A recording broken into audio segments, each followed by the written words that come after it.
Oh, I really cannot stand this angle. But anyways, I just had a thought on my mind and I was like, let me put my recorder on so I can start recording before. That's right, homegirl, get your jog on.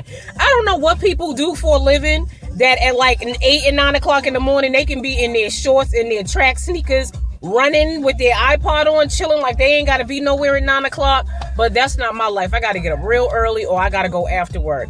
Anyways, that's a different video. What I wanted to talk about today was what had popped in my mind. All right, mister, go ahead. He got his, that's right. Shoo. I wanted to talk about, working for things that make you happy. And so the thought had crossed my mind was these pity parties. I could throw a pity party, yo. I'm telling you, a pity party? What? Anybody who's like depressed or real sad or, feel like things are just not going to get better, yo, they would want an invitation to one of my pity parties. I'm telling you, yo, I could do that real good. So, in the effort to get away from living like that, because that is not healthy, okay? So, even though I just made a joke about it, you might have giggled, you might not have. But it's not a funny situation to have a pity party, to feel hopeless and so on and so forth, because I think that if you wake up in the morning, that right there is an indicator to you that you're supposed to have a joyous day today. So anyways, the point that I was making from wanting to record was the thought that you have to work for what makes you happy.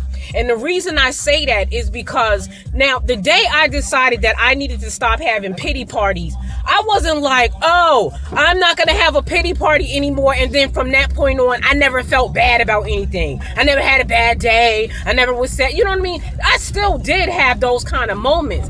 But it's something that you have to practice every single day, because there are things, whether it's yourself or things outside of yourself, that will always, try your happiness. It'll try your joy. It'll try your peace. It'll try your satisfaction. Speaking of satisfaction, I was listening to the radio the other day, and the question that they had posed was because a lady had called in, and she said that her fiance gave her a $500 engagement ring.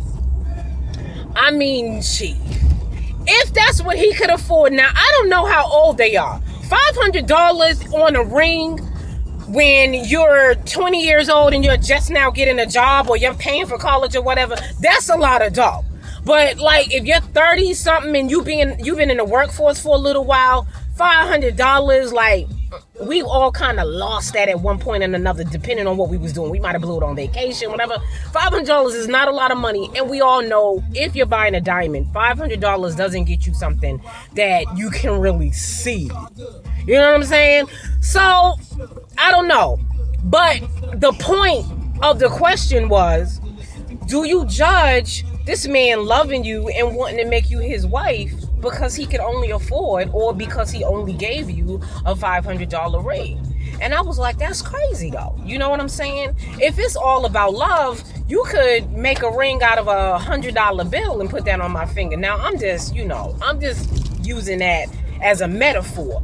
But no, my point is that the people around you should not dictate what's satisfactory to you. And I personally feel that if you have an attitude or a problem with a $500 engagement ring, and that was what that man could afford, so to him, if he was a millionaire, he could have bought you a ring that was, $1 million.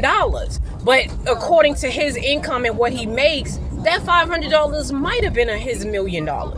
And if that's what he could afford to give you, you should be glad about that. The only reason why you wouldn't be glad about that is the people around you who have something to say about how small it is or laughing at it. And so now you're getting into impressing other people. And that's not what your engagement or your life should ever be about. It should never be about if other people think you should be satisfied or not. It's about whether you should be satisfied. So in that way, outside factors can come for your own life satisfaction, your happiness, your joy, and your peace. And you need to make sure that you do things to protect yourself against that. Because if you really want to be a happy, joyous, peaceful, and satisfied person, You're going to have to work for it, because there are things that will occur that'll try you, and that's what the devil does. He's busy. So today, I want everybody to practice being happy, joyous, peaceful, and satisfied with where you are in life. It doesn't mean you don't need to be ambitious or anything like that, but celebrate where you are right now. I could beat myself to a pulp because I still got to lose this weight. But guess what? I woke up today and I wasn't in the kitchen overeating or anything like that. I did have something I didn't need to eat, but I ate it and I'm over it. I'm just going to do better at lunchtime. That's all I can do. So have a happy, joyous, peaceful, and satisfied day today. And I will talk to you in my next video. Bye. $20 bonus for direct deposits of $1,500